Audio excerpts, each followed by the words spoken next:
Me pidió un masaje. Pensé que solo era eso. Pero esa noche algo se quebró dentro de mí. Y cuando descubrí la verdad, ya era demasiado tarde. Me pidió que me sentara en el sofá. Dijo que sabía cómo aliviar tensiones. Pensé que solo era eso. Pero cuando sus manos tocaron mi cuello, entendí que el cuerpo no miente. Y yo llevaba meses mintiéndome. Me llamo Iván Ríos. Tengo 28 años y trabajo reparando sistemas de refrigeración en Sevilla. Subo escaleras con herramientas al hombro, me meto en lugares que huelen a óxido y transpiro más que los motores que intento arreglar. No me quejo. Aprendí a no hacerlo. Después de mi última ruptura, decidí compartir piso. No por soledad, sino porque vivir solo en esta ciudad es un lujo que no puedo permitirme. Fue ahí cuando apareció Bruno, un entrenador personal de 31 años, todo energía y carisma. De esos que se saben el nombre del portero, del frutero y del repartidor. Yo, en cambio, apenas saludo a quien me cobra el pan. La convivencia empezó como un acuerdo práctico. Habitaciones separadas, rutinas distintas. Yo salía antes del amanecer. Él regresaba del gimnasio cuando ya estaba acostado. Nos cruzábamos en la cocina. Hablábamos lo justo. Pensé que así sería siempre. Pero un martes cualquiera, mientras intentaba reparar un compresor en la azotea de un edificio, algo en mi cuello hizo crack. No fue solo dolor, fue un corte seco entre el pasado y lo que venía después. Aguanté como siempre. Terminé el trabajo, tomé 2 analgésicos y me arrastré hasta casa. Bruno estaba tirado en el sofá, viendo una serie que hablaba sola. Me miró de reojo, notó mi postura encorvada y soltó sin pensarlo. ¿Te has peleado con una grúa o qué? Respondí con un gruñido y me fui directo a mi cuarto. Antes de cerrar la puerta, su voz me detuvo. «¡Ey! Siéntate. ¿Te puedo ayudar con eso?» Me quedé congelado. No por el ofrecimiento, sino porque nadie me había ofrecido ayuda así, sin condiciones, desde que era niño. «Solo 10 minutos», añadió. Accedí. No por confianza, sino por agotamiento. Me senté, me quité la chaqueta del uniforme y dejé que se colocara detrás de mí. No dije nada, él tampoco. Sus manos empezaron a presionar puntos exactos. No eran caricias, era conocimiento, técnica. Pero también otra cosa, atención. Sentí cómo el calor subía por mi espalda. Cerré los ojos, no por placer, sino por necesidad. Mi cuerpo reconocía algo que mi cabeza aún no entendía. Nadie me había tocado así en más de un año.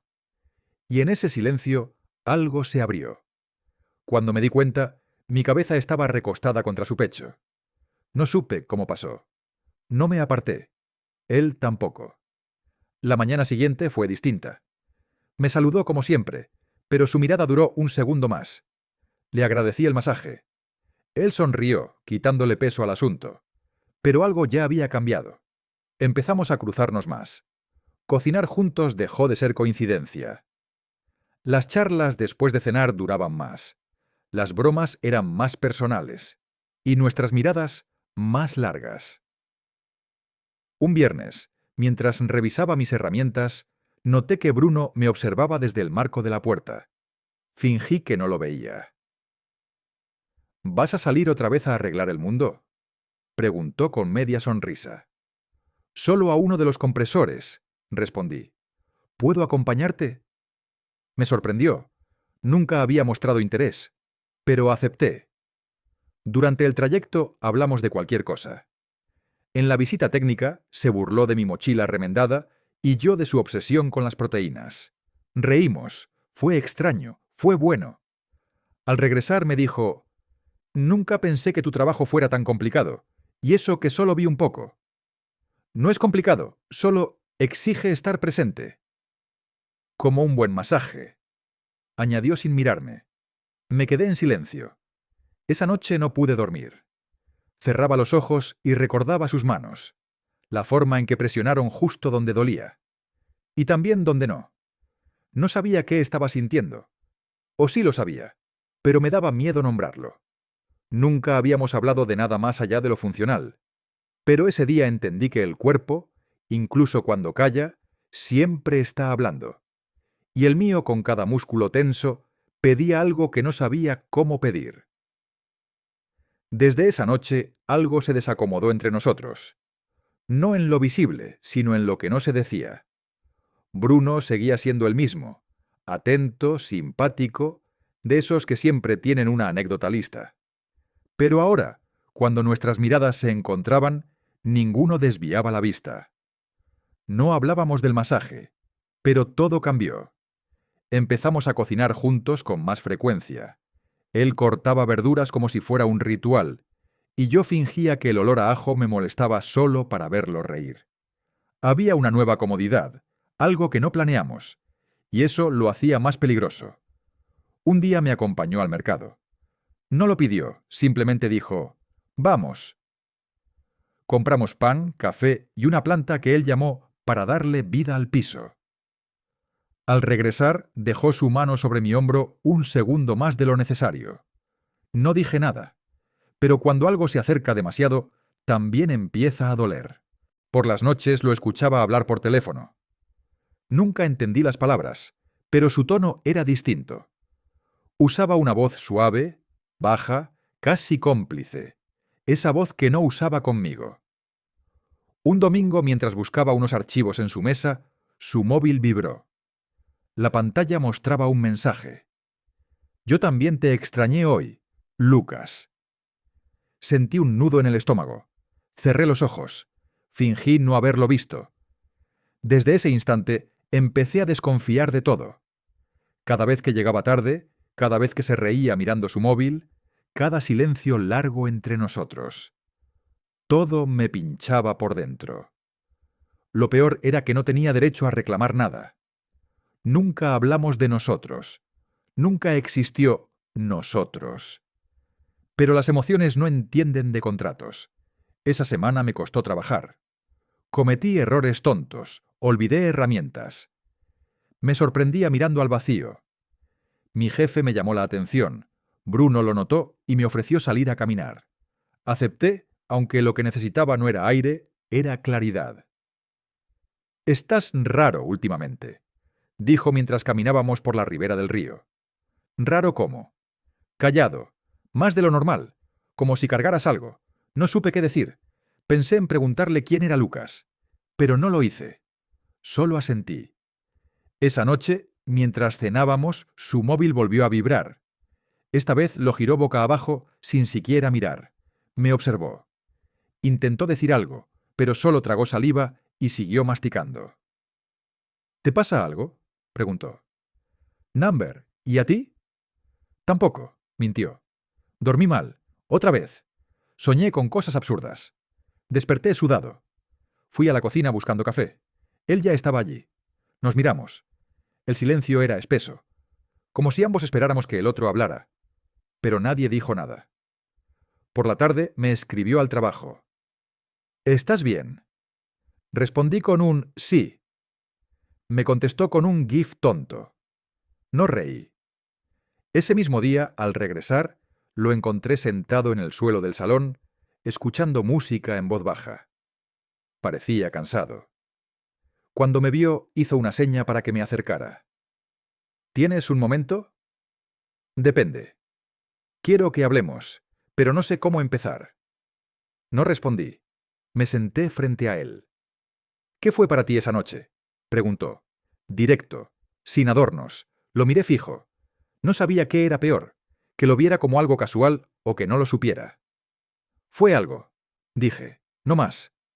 Él suspiró. Se pasó la mano por el pelo, nervioso. «Yo no estoy seguro de lo que quiero», admitió. Eso dolió más que un no. «¿Y Lucas?», solté finalmente. No se sorprendió, solo bajó la mirada. «Es alguien con quien me veía antes. A veces seguimos hablando. Es complicado». «Ya veo». «No te mentí», dijo rápido. «Pero tampoco fui claro». «Exacto, no fuiste claro». Nos quedamos en silencio, el tipo de silencio que grita. Me levanté. Él no me detuvo. Esa noche el sofá quedó vacío. Y por primera vez, desde que lo conocí, deseé no haberlo dejado entrar. La distancia no se mide en metros. Desde aquella conversación, Bruno y yo dormíamos bajo el mismo techo, pero parecía que vivíamos en planetas distintos. No fue una pelea, no hubo gritos, ni portazos. Solo un vacío silencioso, sostenido por frases incompletas y miradas que evitaban cruzarse. Durante el desayuno, hablábamos del clima o del precio del pan. Él intentaba hacer bromas, pero se notaba que no le salían igual. Yo respondía con monosílabos. Fingía estar bien, pero cada vez que sonaba su teléfono, sentía un zumbido en el pecho, como si en cualquier momento todo pudiera desmoronarse de nuevo. Un jueves volví temprano del trabajo. Una cancelación de última hora me dejó una tarde libre que no quería. Tiempo libre, en mi caso, era espacio para pensar, y pensar era abrir heridas. Él también estaba en casa. Cojeaba un poco por una torcedura que había sufrido entrenando. Tenía una bolsa de hielo sobre el tobillo y la mirada perdida. ¿Quieres ver el documental que dejaste a medias?, preguntó sin mirarme. Me encogí de hombros. Vale, si no te duermes. Se sentó a mi lado en el sofá. Intentamos actuar como si todo fuera normal, pero el aire estaba cargado, demasiado silencioso, demasiado contenido. En un momento apoyó la cabeza hacia atrás y me miró. Sus ojos no tenían esa chispa habitual. Estaban más detenidos, como si buscaran algo que no encontraban. Respiró hondo. Ese masaje... Lo siento si te confundí. No contesté enseguida. Me quedé mirando la pantalla sin verla. No fue un error, dije finalmente, pero tampoco sé qué fue. Yo tampoco. Hubo un silencio. Esta vez no era incómodo, era necesario. Entonces él extendió la mano, la apoyó en mi pierna. No fue invasivo, fue leve, como si aún preguntara con el gesto si podía quedarse ahí. No la aparté, solo la toqué también. Sentí su piel tibia bajo la mía, y no supe si eso era valentía o simple necesidad. Me miró de nuevo. A veces no sé en qué estás pensando. Quizá porque yo tampoco lo sé, respondí. Y ahí pasó. Nos besamos. No fue intenso, ni caótico. Fue lento, como si tratáramos de entendernos a través del contacto, sin promesas, sin certezas. Cuando me alejé, él no dijo nada. Tampoco yo. Estábamos respirando fuerte, como si acabáramos de salir de una carrera. No esperaba esto, murmuró. Yo tampoco. Nos quedamos quietos, su mano aún en la mía. La tensión no se había ido, solo había cambiado de forma. No estoy listo para una relación, dijo de pronto. Lo miré, me dolió, pero no me sorprendió. ¿Y entonces para qué fue esto? Fue sincero, pero no puedo darte más. Me aparté. No me hagas lugar si no piensas quedarte. No quiero hacerte daño. Ya lo estás haciendo. No hubo discusión. No hacía falta. Las palabras habían dicho lo justo. Esa noche dormí con la puerta cerrada. Él también. Al día siguiente noté que había lavado todos los platos sin que se lo pidiera. Un gesto pequeño, vacío, como si quisiera limpiar algo que no se limpiaba con jabón. Evitamos cruzarnos. El piso se volvió un pasillo largo, donde cada paso parecía sonar más de la cuenta. Un par de días después, lo vi salir por la noche con ropa de calle. No pregunté a dónde iba. Cuando volvió, ya dormía. O fingía dormir. Algunas cosas no se rompen con ruido. Se deshacen de a poco. Como nosotros, pasó una semana. No hablamos de lo que había pasado, ni del beso ni de la confesión. Fingimos que no ardía, que el sofá no tenía memoria. Bruno se iba temprano, volvía tarde. Cuando estaba, hacía ruido innecesario, como si llenar el piso de sonidos evitara el silencio entre nosotros. Yo también fingía, que no dolía, que no miraba su móvil cada vez que vibraba. Hasta que una noche, sin buscarlo, vi su pantalla mientras se preparaba un batido. El nombre Lucas apareció con un mensaje claro. Ojalá hubieras dormido aquí hoy. No reaccioné. Me tragué la rabia como si fuera parte del desayuno, pero esa frase se me quedó en la garganta todo el día. Al volver a casa, no podía evitarlo. Necesitaba respuestas. Toqué la puerta de su cuarto. Abrió. Su rostro se tensó al verme. «Necesito saber algo», dije sin rodeos. «¿Qué significa Lucas para ti?» Bajó la mirada. Tardó en responder, lo suficiente para que mi expectativa se convirtiera en certeza. «Lo conozco de antes. Íbamos y veníamos. No era nada serio, pero seguimos hablando. A veces lo veo». «¿Y yo qué soy entonces?» «No lo sé. No quería lastimarte». «Pero lo hiciste».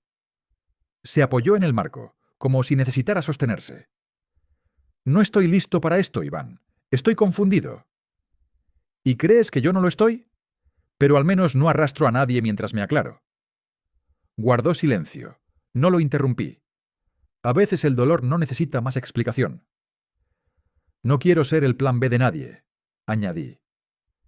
Me miró, no con rabia, sino con esa tristeza que aparece cuando alguien sabe que está perdiendo algo, pero igual no puede detenerlo.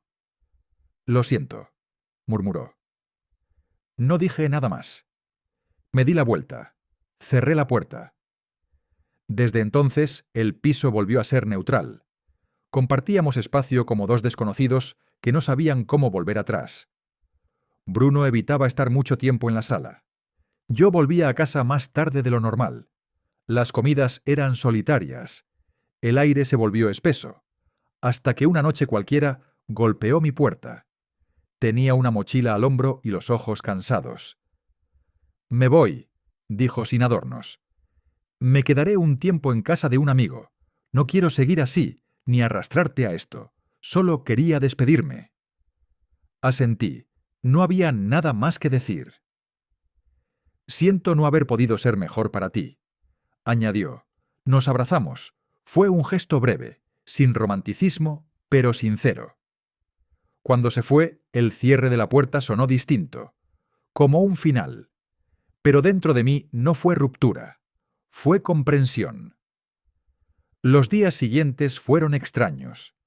Al principio demasiado silencio. Luego una calma que ya no dolía. Volví a mis rutinas, al trabajo, a mis herramientas, al café en la mañana. Reaprendí a estar conmigo sin esperar pasos en el pasillo.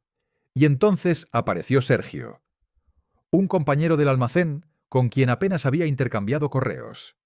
Un día fue a buscar una pieza y me preguntó si necesitaba ayuda con una entrega. Dije que no, pero insistió igual. Al terminar, me ofreció una sonrisa tranquila y dijo algo que me hizo reír por primera vez en días. «No tomo café, pero me encanta cómo huele». No buscaba nada, no presionaba, solo estaba. Y por primera vez sentí que eso era suficiente. Cuando me quedé solo en el piso, pensé que extrañaría a Bruno.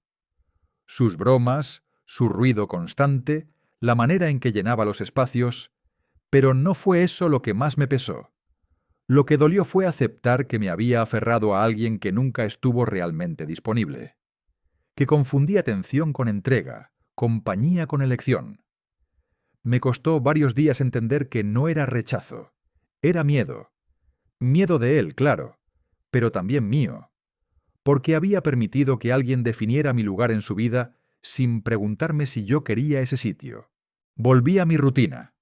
Los despertares en silencio, el café sin conversación, el trabajo mecánico con auriculares puestos para evitar pensar. Pero algo dentro de mí ya no era igual, no porque Bruno se hubiera ido, sino porque, por fin, yo estaba volviendo a mí. Sergio comenzó a aparecer con más frecuencia. No invadía, no se imponía, solo estaba. Me preguntaba cómo había dormido, si ya había probado ese pan nuevo de la panadería de la esquina. Detalles, pequeñas cosas, sin exigencias. Un viernes me acompañó a entregar una pieza grande. No tenía por qué hacerlo, se ofreció porque sí. Mientras caminábamos, me preguntó si siempre había trabajado con frío. Respondí que sí, que era lo único que sabía hacer. No parece que lo hagas solo por saber, dijo. Pareces hacerlo porque lo elegiste. Esa frase me acompañó todo el día, no porque hablara de mi trabajo, sino porque, sin saberlo, hablaba de todo lo que venía evitando. Por la tarde lo invité a cenar. Nada especial, solo comida rápida y una conversación larga, sin pausas incómodas. Me habló de su familia, de su perro, de las series malas que le gustan. Me escuchó con calma. No juzgó. No llenó silencios por llenar. Me dejó existir. Esa noche, al cerrar la puerta tras él, no sentí ansiedad. No esperé un mensaje. No hubo dudas. Solo una sensación de haber estado con alguien que no necesitaba cambiarme para quedarse. Y ahí entendí algo que nunca quise aceptar. El problema no era Bruno. El problema era yo, creyendo que debía ganarme el afecto de alguien que no estaba listo. Que si era paciente, comprensivo, presente, al final me elegirían. Pero el amor no funciona como premio por resistencia. El amor sano no se arranca, se ofrece. Bruno fue un espejo. Me mostró mis carencias, mis vacíos, mi forma de quedarme esperando lo que no llega. Y aunque su partida dolió, también me dejó espacio para respirar. Hoy, cuando me miro al espejo antes de salir al trabajo, veo a otro Iván, más claro, más firme, más consciente de lo que no merece repetir. Sergio sigue viniendo. A veces solo a hablar, otras a ayudar con algo mínimo. Nunca espera nada. Pero yo empiezo a querer darle más, no por necesidad, no por carencia, sino porque por primera vez siento que tengo algo que ofrecer. Una versión de mí que aprendió a no aceptar la mitad esperando el todo. Si estás escuchando esto y alguna vez te sentiste segundo en la vida de alguien, te entiendo. Si te callaste por miedo a incomodar, también. Pero hay algo que quiero dejar claro. Nadie merece quedarse donde solo lo toleran. Hoy por fin empiezo a vivir desde el deseo de estar, no desde el miedo a que se vayan. Y eso, créeme, ya es mucho.